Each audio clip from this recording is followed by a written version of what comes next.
नमस्कार, मैं रवीश कुमार। ये राहुल वो राहुल नहीं है। महाराष्ट्र के अमरावती में आज राहुल गांधी का दूसरा ही रूप देखने को मिला। उनका भाषण काफी चर्चा में है। पिछले कुछ दिनों से बीमार होने के कारण राहुल गांधी सभा और प्रचार नहीं कर रहे थे। इस दौरान बीजेपी ने मंगलसूत्र और मैनिफेस्टो को लेकर कई प्रकार के झूठे बयानों से माहौल गर्मा दिया। कांग्रेस ने जवाब तो दिया, लेकिन सैम पित्रोदा के इंटरव्यू के बाद लगा कि कांग्रेस बैकफुट पर आ जाएगी, लेकिन ऐसा कुछ भी नहीं हुआ। आज बीमारी से ठीक होने के बाद महाराष्ट्र में राहुल गांधी ने कई सभाएं की हैं। इस वक्त विपक्ष की रैलियों पर नजर रखनी चाहिए। बीजेपी के पास कई हजार करोड़ का चंदा है, गोदी मीडिया भी है, दिन रात लगा हुआ है। बीजेपी की जीत का ऐलान हर विश्लेषण में कर दिया जाता है, तो देखते रहना चाहिए कि विपक्ष किस तरह से इस मुश्किल लड़ाई को लड़ रहा है। उसकी रैलियों में लड़ने का भाव है या नहीं, जीतने का मादा है या नहीं। महाराष्ट्र के अमरावती के अलावा सोलापुर में भी राहुल गांधी की रैली हुई। अमरावती में भीड़ बहुत ज्यादा थी। अगर राहुल गांधी की जगह इतने ही लोग प्रधानमंत्री मोदी की रैली में आए होते तो गोदी मीडिया केवल उस भीड़ पर ही डिबेट कर रहा होता और उसके बहाने उसकी तस्वीरें दिखाता, ताकि लगता कि मोदी लहर है। महाराष्ट्र एक ऐसा राज्य है जहां इंडिया गठबंधन में ज्यादा ही खटपट रही, मगर इस गठबंधन पर भी एक चुनौती है कि वह बीजेपी को कितनी टक्कर देता है। अगर यहां इंडिया गठबंधन ने बीजेपी को रोक दिया तो बीजेपी और एनडीए गठबंधन के लिए 400 का आंकड़ा मुश्किल हो जाएगा। अमरावती की सभा में राहुल के भाषण को हम पूरा दिखाना चाहते हैं। उनकी रैली का हाल आप भी देखिए और उनका भाषण कैसा है आप भी तुलना कीजिए। इस वीडियो में आगे आप राहुल गांधी का पूरा भाषण देखेंगे और नोट करेंगे कि राहुल गांधी ने कांग्रेस के मैनिफेस्टो की बात बताने में कितना समय लगाया है। शायद इस वक्त उन्हें भरोसा होने लगा है कि कांग्रेस का मैनिफेस्टो जनता में हलचल पैदा कर रहा है। बीजेपी ने जिस तरह से प्रतिक्रियाएं व्यक्त की हैं, टारगेट किया है, मैनिफेस्टो को निशाना बनाया है, उसे लेकर झूठ बोला है, उससे लगता है कि राहुल गांधी यह बात समझ गए हैं कि उनका मैनिफेस्टो अब लड़ाई का नया हथियार बन चुका है। नरेंद्र मोदी जी ने कितना कर्जा माफ किया?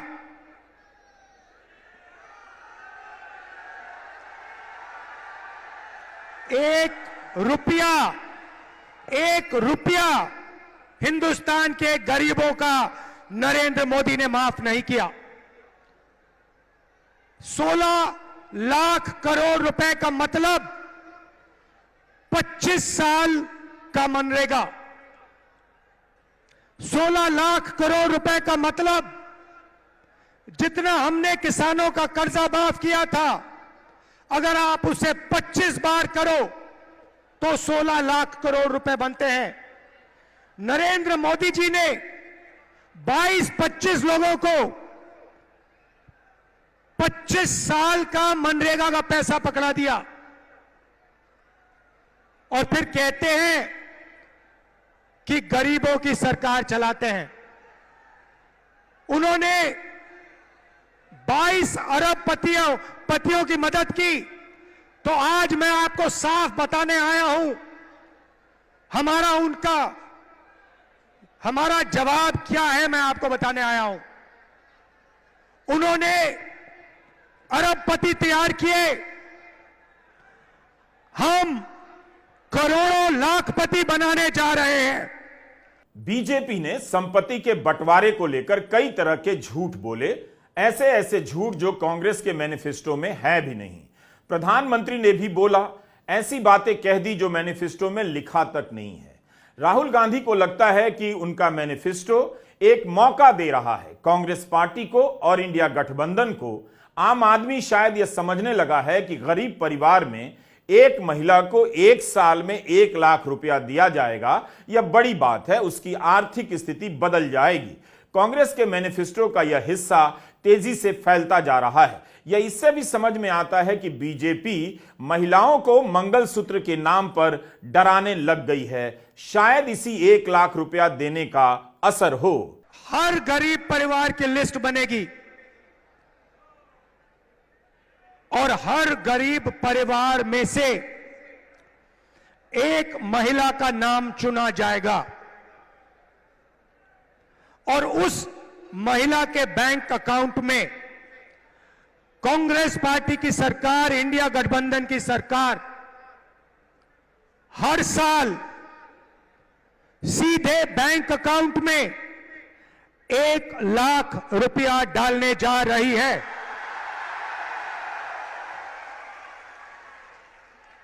महीने के 8,500 रुपए, साल के 1 लाख रुपए करोड़ों महिलाओं के बैंक अकाउंट में हर महीने ठकाठक ठकाठक ठकाठक ठकाठक ठकाठक ठकाठक ठकाठक। आप अरबपति बनाओ, हम लाखपति बनाएंगे। आप 25 अरबपति बनाओ, हम करोड़ों लाखपति बनाएंगे। खटाखट खटाखट या टकाटक टकाटक, अगर यही मोदी ने किया होता तो गोदी मीडिया के संपादक लिख रहे होते कि मोदी को जनता से संवाद करने आता है, राहुल को नहीं आता है। लेकिन चूंकि राहुल गांधी ने ऐसा प्रयोग किया है तो कोई अलग से चर्चा नहीं करेगा। शायद राहुल गांधी को लग रहा है कि उनका यह अंदाज 1 लाख रुपए के मुद्दे को औरतों तक पहुंचा रहा है, युवाओं तक पहुंचा रहा है। राहुल इन चुनावों में घरों में काम करने वाली महिलाओं की भी बात कर रहे हैं, जिनकी बात आमतौर पर मुख्यधारा की पार्टियां दिखावटी तौर पर करती हैं, मगर राहुल अपनी रैलियों में, अपने भाषणों में इसे केंद्रीय मुद्दा बनाते हुए दिखते हैं।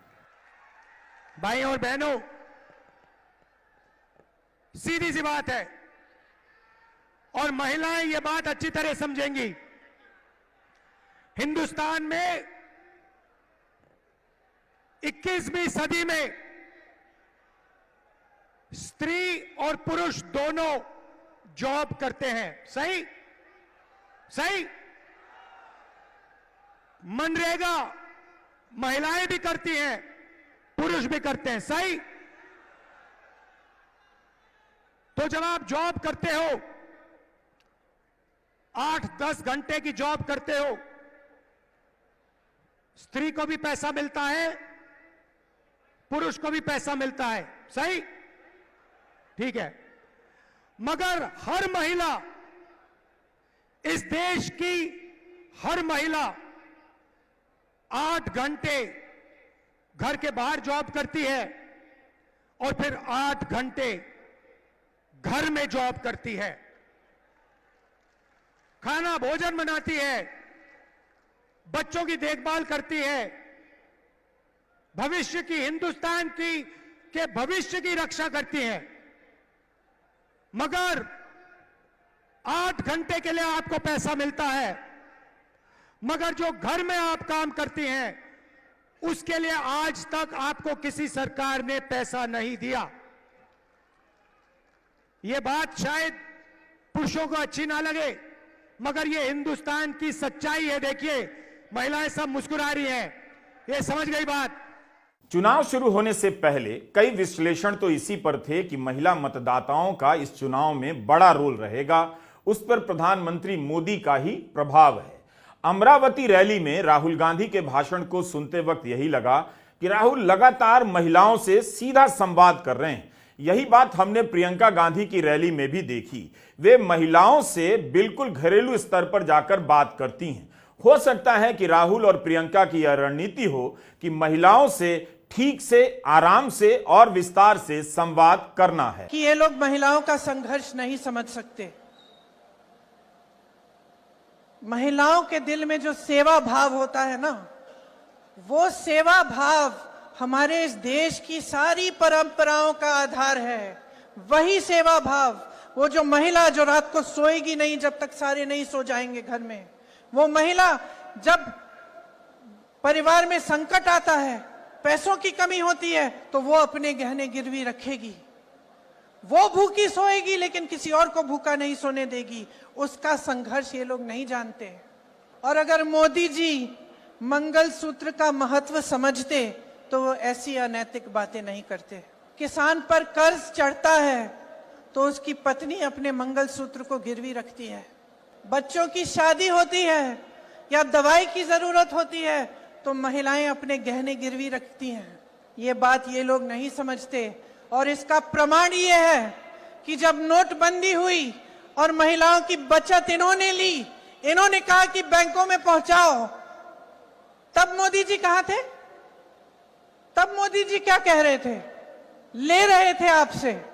राहुल गांधी की रैली के इस वीडियो को सुनते हुए लगा कि प्रियंका गांधी और मल्लिकार्जुन खड़गे भी मैनिफेस्टो पर काफी बोलते हैं, लेकिन बीजेपी की रैली को देखिए, प्रधानमंत्री मोदी को सुनिए तो लगता है कि बड़ा हिस्सा मतदाताओं को मुसलमानों के नाम पर भरमाने में चला जाता है।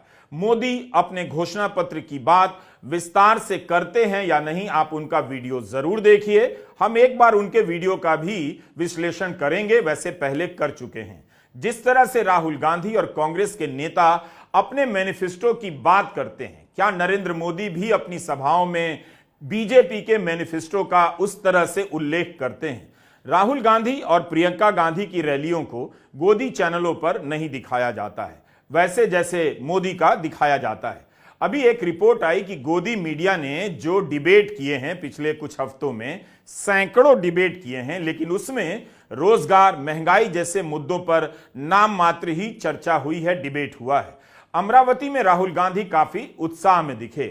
जानकार राहुल को विजेता की तरह कभी नहीं देखते हैं, मगर इस रैली में राहुल एक नेता की तरह जनता से संवाद करते नजर आए।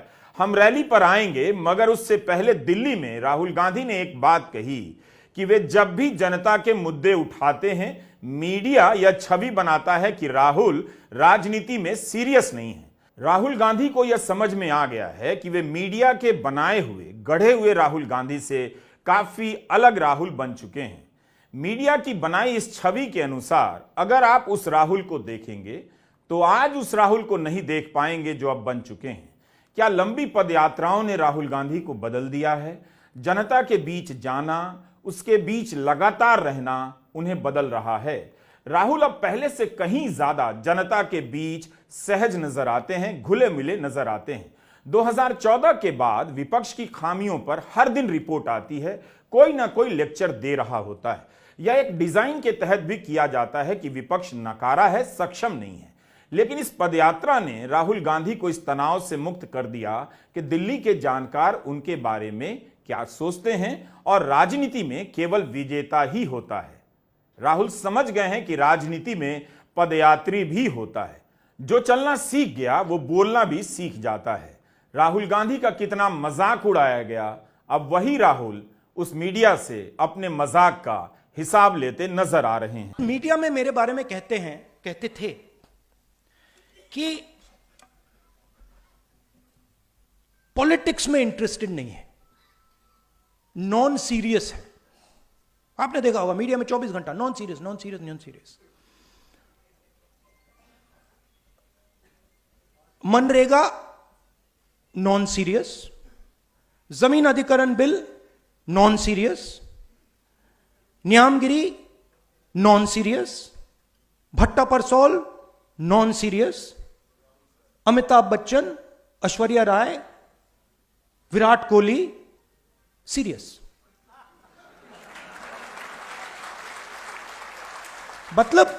मतलब हिंदुस्तान की पॉलिटिक्स में मान लीजिए यह कमरा है, इसमें 1000 लोग बैठे हैं। 1000 लोग में से आप यहां पे 20 लोगों को हेडफोन दे दीजिए और माइक्रोफोन दे दीजिए, और वो 20 लोग 24 घंटा चर्चा कर रहे हैं, और 990 लोग यहां बैठे हुए हैं। उनकी ना कोई बात सुनता है, ना उनके पास लाउड स्पीकर, ना उनके पास माइक्रोफोन, हेडफोन। वो देखते रह जाते हैं, और जब भी कोई 90% की बात करता है तो वो नॉन सीरियस हो जाता है। दिल्ली की सभा के बाद राहुल गांधी अमरावती जाते हैं और एक गंभीर और जिम्मेदार नेता की तरह भाषण देते हैं। इधर उधर की बातें कम करते हैं, ज्यादातर बातें इसी पर करते हैं कि अगर उनकी सरकार बनी तो क्या क्या काम करेंगे। आप उनकी रैली का बाकी का हिस्सा जरूर देखिए ताकि पता चले कि इस नेता ने अपने आप में कितना बदलाव किया है। आगमन आपल्या सगळ्यांमध्ये झालेलं आहे. जोरदार टाळ्यांच्या गजरात यांचं स्वागत आपण या ठिकाणी करूया. माननीय बंधू देशमुख.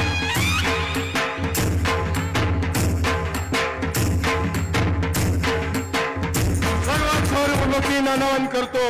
आजच्या या महाविकास आघाडीच्या उमेदवाराच्या प्रचारार्थ काँग्रेसचे बळवंतराव वानखडे यांच्या प्रचारार्थ उपस्थित आमचे ऑल इंडियाचे नेते, काँग्रेसचे ऑल इंडियाचे नेते राहुलजी गांधी यांचं आगमन झालंय. माननीय राहुलजी गांधी हे आपल्यात पोहोचले आहेत. राहुलजींना पाहण्यासाठी एवढी अफाट गर्दी, ऐकण्यासाठी एवढी अफाट गर्दी आणि मतदान करण्यासाठी एवढी अफाट गर्दी. राहुल गांधींना मी एकच सांगतो की इथे 78 मध्ये 1978 मध्ये इंदिरा गांधी आल्या होत्या आणि इंदिरा गांधी आल्यानंतर इथली सीट एखाद्या लाखाच्या फरकानं निवडून आली आणि आता राहुलजी गांधी इथे आले आहेत. ती ही सीट 2-2.5 लाखाच्या फरकानं निवडून आल्याशिवाय राहणार नाही. एवढी सर्व मतदारांना मी विनंती करतो की येणाऱ्या 26 तारखेला दुसरी नंबरची बटन, काँग्रेसची बटन, पंजाची बटन दाबा आणि असंख्य बहुमताने पंजाला निवडून आणा एवढीच विनंती करतो आणि माझे 2 शब्द समाप्त करतो. खूप खूप धन्यवाद बबलू हो. यानंतर माननीय राहुलजींचं स्वागत इंडिया आघाडीच्या वतीनं आणि महाविकास आघाडीच्या वतीनं मी आदरणीय यशोमतीताई आणि सर्व इंडिया आघाडीच्या पदाधिकाऱ्यांना विनंती करतो की त्यांनी माननीय राहुलजी गांधी यांचं संयुक्तिक स्वागत या ठिकाणी करावं. वंदनीय राष्ट्रसंत तुकडोजी महाराजांची ग्रामगीता देऊन आदरणीय यशोमतीताई स्वागत करतात. माझी सर्व महाविकास आघाडीच्या विनंती आहे की आपण राहुलजी गांधी सन्मान्य नेत्यांचं स्वागत करावं. राहुलजी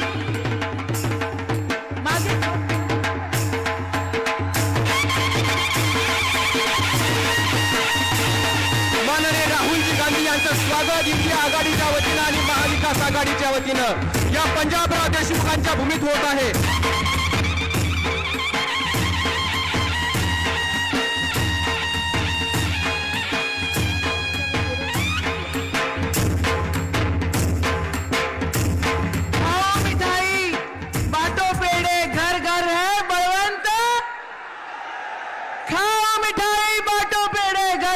बळवंत वानखडे.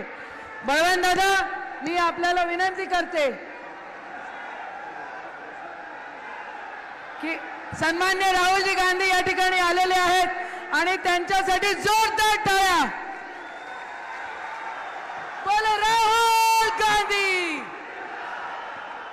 दोस्तों, मेरा नाम अबरार काशिफ है. मैं राहुल सर आपकी तवज्जो चाहता हूं 2 मिनट के लिए. राहुल सर प्लीज आपकी तवज्जो चाहता हूं 2 मिनट के लिए.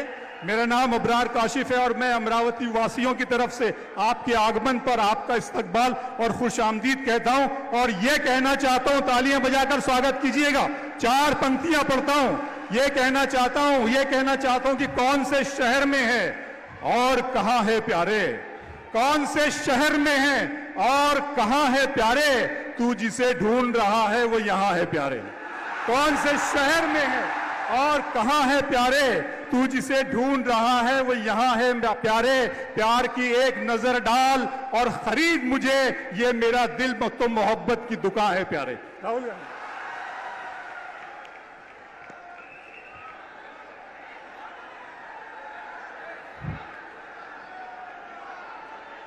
नाना पटोले जी, थोराट जी, वडेतिवार जी,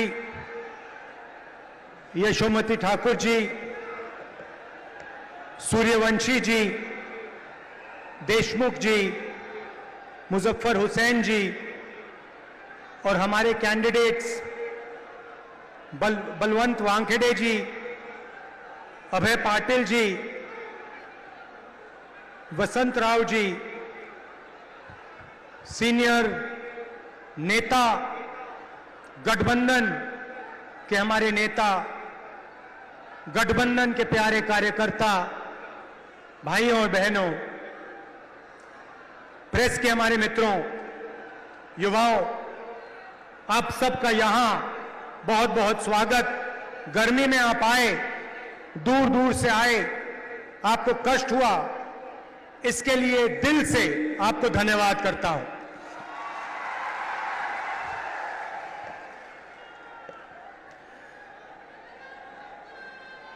ये जो चुनाव है, ये संविधान और लोकतंत्र को बचाने का चुनाव है। पहली बार किसी भी राजनीतिक पार्टी ने हिंदुस्तान के इतिहास में पहली बार संविधान पर आक्रमण किया है और संविधान को खत्म करने की कोशिश कर रहे हैं। तो एक तरफ इंडिया गठबंधन जो संविधान की रक्षा कर रहा है और लोकतंत्र की रक्षा कर रहा है, और दूसरी तरफ नरेंद्र मोदी, आरएसएस और बीजेपी जो संविधान को, लोकतंत्र को खत्म करने की कोशिश कर रहे हैं। तो ये इनका लक्ष्य है। इनके मेंबर ऑफ पार्लियामेंट ने कहा कि अगर हम चुनाव जीतेंगे तो हम संविधान को बदल देंगे। मैं महाराष्ट्र को, बाकी देश को मैसेज देना चाहता हूं कि हमारे संविधान को कोई भी, दुनिया में कोई भी शक्ति नहीं बदल सकती है। पता नहीं इन लोगों ने अपने आप को क्या समझ रखा है। संविधान हिंदुस्तान की आवाज है, गरीबों की आवाज है, पिछड़ों की, दलितों की, आदिवासियों की आवाज है। इसको कोई नहीं बदल सकता, कोई शक्ति इसको बदल नहीं सकती। हम देखेंगे ये संविधान कैसे बदला जाता है। भाइयों और बहनों, पिछले 10 साल नरेंद्र मोदी जी ने 22-25 लोगों के लिए सब कुछ किया है। हालात यह है कि आज हिंदुस्तान में 22 ऐसे लोग हैं जिनके पास उतना ही धन है जितना हिंदुस्तान के 70 करोड़ लोगों के हाथों में है। एक तरफ 22 लोग, एक तरफ 70 करोड़ लोग। जितना धन इनके पास, उतना ही धन उनके पास। ये नरेंद्र मोदी जी की देन है। नोटबंदी 22 लोगों के लिए की, किसान बिल 22 लोगों के लिए किए, जीएसटी 22 लोगों के लिए किया, 16 लाख करोड़ रुपए नरेंद्र मोदी ने 25-30 लोगों का कर्जा माफ किया है। मैं आज आपसे पूछना चाहता हूं, हिंदुस्तान के किसानों का, मजदूरों का, पिछड़ों का, दलितों का, स्टूडेंट्स का नरेंद्र मोदी जी ने कितना कर्जा माफ किया? हिंदुस्तान की गरीब महिलाओं के बैंक अकाउंट में 1 लाख रुपए हर साल, 8,500 रुपए हर महीने, टकाटक टकाटक टकाटक टकाटक टकाटक। दूसरी बात, यहां बहुत सारी आशा और आंगनवाड़ी की महिलाएं हैं, उनको सीधा मैसेज देना चाहता हूं, आपकी आमदनी हम दुगनी करने जा रहे हैं। और हिंदुस्तान की सरकार में और पब्लिक सेक्टर में महिलाओं को 50% रिजर्वेशन देने जा रहे हैं।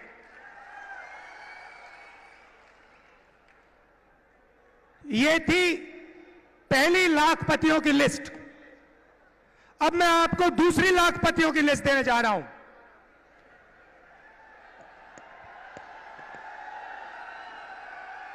पहली लिस्ट में हिंदुस्तान के सबसे गरीब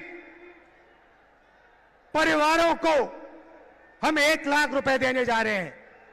अब आप कहोगे करोड़ों लाखपति तो आपने यहां बना दिए, अब कहां बनाओगे? अब मैं वो आपको बताना चाह रहा हूं। नरेंद्र मोदी जी ने हिंदुस्तान के युवाओं को बहुत तंग किया। पहले उन्होंने कहा 2 करोड़ युवाओं को रोजगार दूंगा, उसके बाद नोटबंदी कर दी, गलत जीएसटी लागू कर दी और बेरोजगारी पूरी देश में फैला दी। आज 45 साल से सबसे ज्यादा बेरोजगारी हिंदुस्तान में है।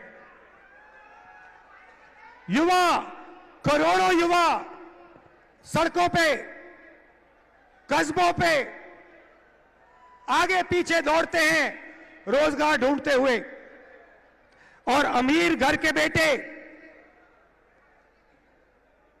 क्या करते हैं? अप्रेंटिसशिप करते हैं। अप्रेंटिसशिप मतलब जॉब मार्केट में जाने से पहले हिंदुस्तान का हर अमीर परिवार अपने बेटे को, बेटी को 6 महीने की, 1 साल की टेम्पररी नौकरी देते हैं। वो नौकरी उन्हें पब्लिक सेक्टर में, प्राइवेट सेक्टर में, सरकारी ऑफिसेज में दी जाती है और उनको इस नौकरी के लिए पैसा मिलता है। ये अरबपति लोग, बड़े बिजनेस वाले अपने बच्चे को इस प्रकार से ट्रेनिंग देते हैं। एक प्रकार से मान लो पेड ट्रेनिंग हो जाती है और जॉब मार्केट में घुसने का तरीका है ये। एक प्रकार से जॉब मार्केट में घुसने का रास्ता है। मगर यह सुविधा हिंदुस्तान के करोड़ों बेरोजगार युवाओं को नहीं मिलती। भटकते रहते हैं, मांगते रहते हैं, हाथ जोड़ते रहते हैं, मगर कोई इनकी सुनता नहीं, नरेंद्र मोदी नहीं सुनते। तो हम पहली बार, दुनिया में पहली बार एक नया कानून ला रहे हैं जो सुविधा हिंदुस्तान के सबसे अमीर लोग अपने बच्चों को देते हैं, वही सुविधा हम हिंदुस्तान के हर बेरोजगार युवा को देने जा रहे हैं। भाई और बहनों, इंडिया गठबंधन की सरकार दुनिया में सबसे पहली सरकार होने जा रही है जो अपने युवाओं को अप्रेंटिसशिप का अधिकार देने जा रही है। सीधा सा मामला है, हिंदुस्तान के सारे graduates, college graduates, university graduates, diploma holders, सारे के सारों को यह अधिकार दिया जाएगा। पब्लिक सेक्टर में, प्राइवेट सेक्टर में, सरकारी ऑफिसेज में आपको 1 साल की अप्रेंटिसशिप, 1 साल की नौकरी हिंदुस्तान की सरकार गारंटी करके देने जा रही है। 1 साल में प्राइवेट सेक्टर में, पब्लिक सेक्टर में, सरकारी ऑफिसेज में आपको नौकरी मिलेगी और ट्रेनिंग मिलेगी। और भाई और बहनों, सिर्फ ट्रेनिंग और नौकरी नहीं मिलेगी, बैंक अकाउंट में साल के 1 लाख रुपए मिलेंगे। और उसके बाद 1 साल के बाद हिंदुस्तान को दुनिया की सबसे बेहतर ट्रेंड वर्कफोर्स मिलेगी। तो भाई और बहनों, उन्होंने 20-25 अरबपति बनाए, हम करोड़ों लाखपति बनाने जा रहे हैं।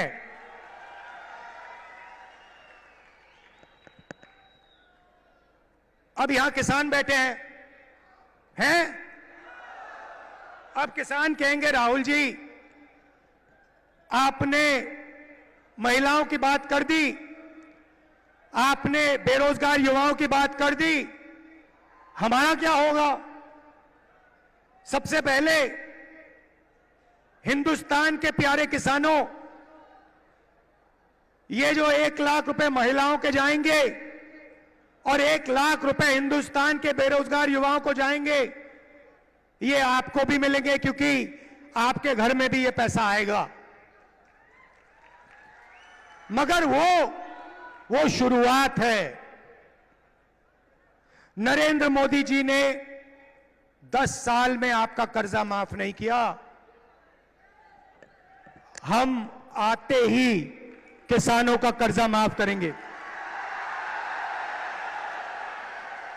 अभी भैया मूड नहीं बना, ताली मत बजाओ। मैंने बात खत्म नहीं की, क्रांतिकारी बात अब बोल रहा हूं। वो तो नॉर्मल बात थी कर्जा माफ वाली, क्रांतिकारी बात सुनो। हम एक किसानों का आयोग बनाने जा रहे हैं और ये आयोग जब भी हिंदुस्तान के किसानों को कर्जा माफी की जरूरत होगी, ये आयोग सरकार को रिकमेंडेशन देगा और किसानों का कर्जा एक बार नहीं अनेक बार होगा। मेरा कहना है इस देश में धन की कोई कमी नहीं है भाइयों और बहनों। आप देखो, अरबपतियों की ओर देखो, उनकी गाड़ियों को देखो, उनके घरों को देखो, उनके हवाई जहाजों को देखो। धन की कोई कमी नहीं है।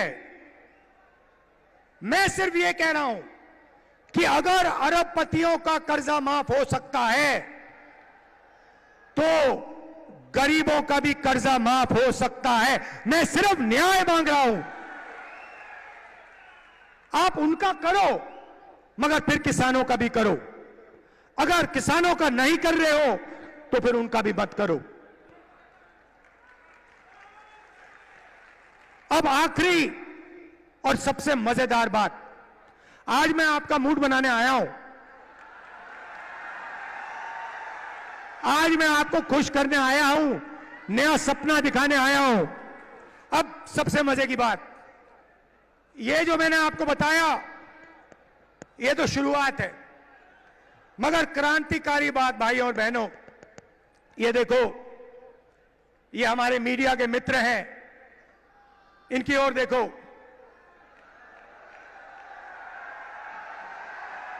नमस्कार, नमस्कार। आपसे सवाल पूछता हूं, टीवी पे आपने गरीबी की कभी बात देखी? आपने किसी भूखे इंसान को, किसी गरीब किसान को, किसी मजदूर को टीवी पे देखा? 90% आबादी पिछड़ों की है, दलितों की है, आदिवासियों की है, किसानों की है, मजदूरों की है। भाई और बहनों, ये टीवी पे कभी दिखते क्यों नहीं? आपने कभी टीवी पे देखा कि किसान की बात हो रही है? ना। मजदूर की बात होते हुए देखी? किसी बढ़ई को आपने टीवी पे देखा? किसी नाई को, मोची को, बढ़ई को, छोटे फैक्ट्री वाले को टीवी पे देखा? कभी नहीं। अमिताभ बच्चन देखा? विराट कोहली देखा? टीवी पे पाकिस्तान की बात सुनी, चाइना की बात सुनी, मगर हिंदुस्तान की जनता की बात कभी नहीं सुनी। भाई और बहनों, हिंदुस्तान में 15% दलित हैं। 8% आदिवासी हैं, 50% कम से कम पिछड़े वर्ग के लोग हैं। 50, 15 और 8 कितने हुए? कितने हुए? 73। उसमें 15% माइनॉरिटी जोड़ दो, कितने हुए? और उसमें 5% गरीब जनरल कास्ट जोड़ दो, कितने हुए? 90% से ज्यादा। भाई और बहनों, मैंने मीडिया की कंपनियों के मालिकों की लिस्ट निकाली।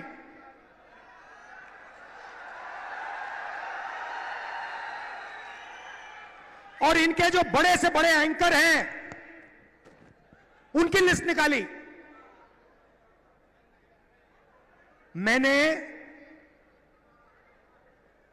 300 से ज्यादा एंकरों की लिस्ट निकाली, हर मालिक की लिस्ट निकाली।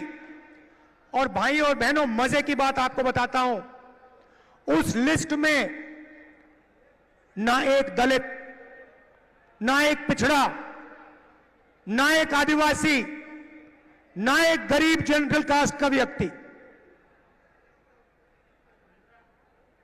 ना एक आदिवासी, ना एक दलित, ना एक पिछड़ा, कोई नहीं। 90% आबादी में से इनमें कोई है ही नहीं। आपकी बात क्यों करें? आपकी बात क्यों करें? आपका तो है ही नहीं कोई इसमें। अब चुप हो गए आप सब। ओ, राहुल गांधी ने सही बात बोल दी, ये तो हमने सोचा भी नहीं था। चेहरे तो हम रोज देख रहे थे, चेहरे तो हम रोज देख रहे थे, मगर हमने नहीं सोचा कि इनमें ना एक आदिवासी, ना एक दलित, ना एक पिछड़ा।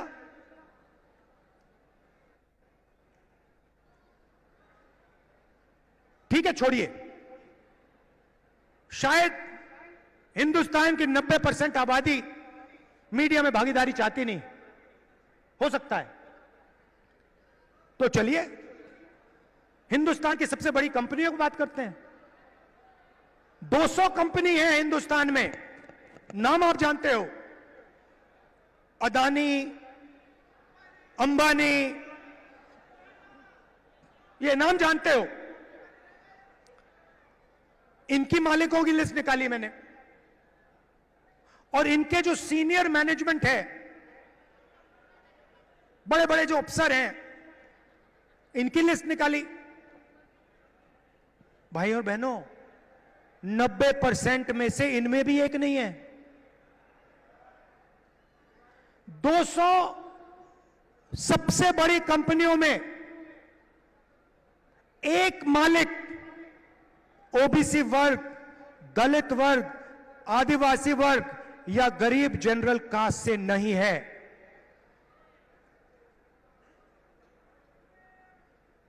लाखों करोड़ रुपए कर्जा माफ हो जाता है, आपका तो एक आदमी उसमें नहीं है। जीएसटी का पैसा आप देते हो,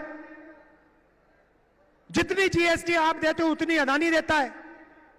ये आपने सुंदर गुलाबी शर्ट जो खरीदी, ये कितने की खरीदी? हाँ आप, हाँ भाई आप, हाँ खड़े हो जाओ, खड़े हो जाओ। 500 की ना? अगर यही शर्ट अदानी खरीदता, कितनी जीएसटी देता हो? जितनी आपने दी। 18% आप देते हो, 18% वो देता है। पैसा आपका, पैसा पिछड़े वर्ग का, दलितों का, आदिवासियों का, गरीब जनरल कास्ट का, माइनॉरिटी का। और कर्जा माफ 22-25 लोगों का। अब आप कहोगे राहुल जी, हम मीडिया में नहीं चाहते, हम कॉर्पोरेट इंडिया में भी नहीं चाहते। तो मैं कहूंगा ठीक है, सरकार तो ले लो। तो सरकार में देखते हैं। सरकार में दिल्ली की सरकार को 90 अफसर चलाते हैं, आईएएस अफसर हैं। बजट को वो बांटते हैं, एक एक रुपया का निर्णय लेते हैं। डिफेंस में कितना जाएगा, सड़कों में कितना जाएगा, महाराष्ट्र को कितना मिलेगा, रेलवेज को कितना मिलेगा, डिफेंस को कितना मिलेगा, सब कुछ वो निर्णय लेते। 90 है 90। तो मैंने लिस्ट निकाली, मैंने कहा पता लगाते हैं 90 में से आदिवासी, दलित, पिछड़े वर्ग के कितने हैं। आपको पता है, शर्म की बात है, 90 में से एक आदिवासी है और उसको पिछली ऑफिस में कहीं बैठा रखा है। 3 दलित हैं और 3 पिछड़े वर्ग के हैं, ओबीसी। और अगर आप पूरे बजट को देखें तो अगर हिंदुस्तान की सरकार 100 रुपए खर्च करती है तो ओबीसी अफसर, दलित अफसर, आदिवासी अफसर 100 रुपए में से 6 रुपए 10 पैसे का निर्णय लेता है। तो आपकी भागीदारी सरकार में भी नहीं है, आप कहीं के नहीं हो। इस बात को आपको गहराई से समझना होगा। ये कॉन्स्टिट्यूशन इसलिए मिटाना चाहते हैं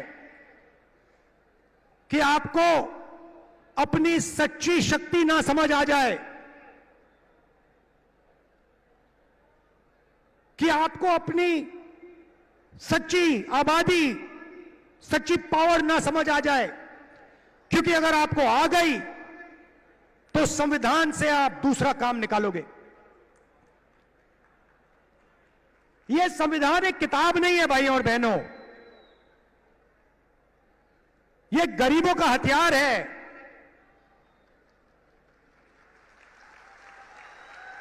और इस हथियार को नरेंद्र मोदी 22-25 लोगों के साथ मिलकर खत्म करने की कोशिश कर रहे हैं।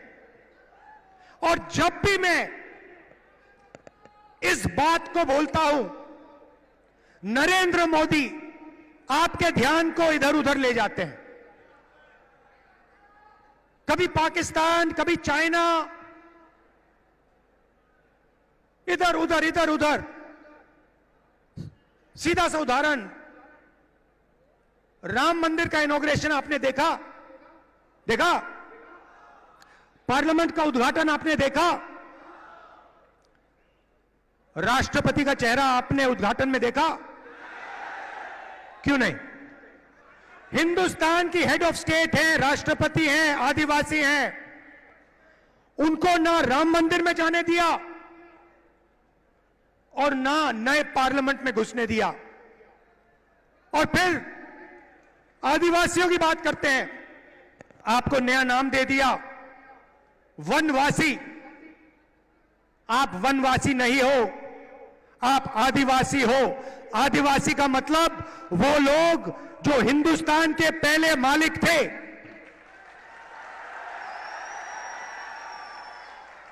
तो भाइयों और बहनों, दूध का दूध, पानी का पानी करना है। हिंदुस्तान का एक्सरे कराना है।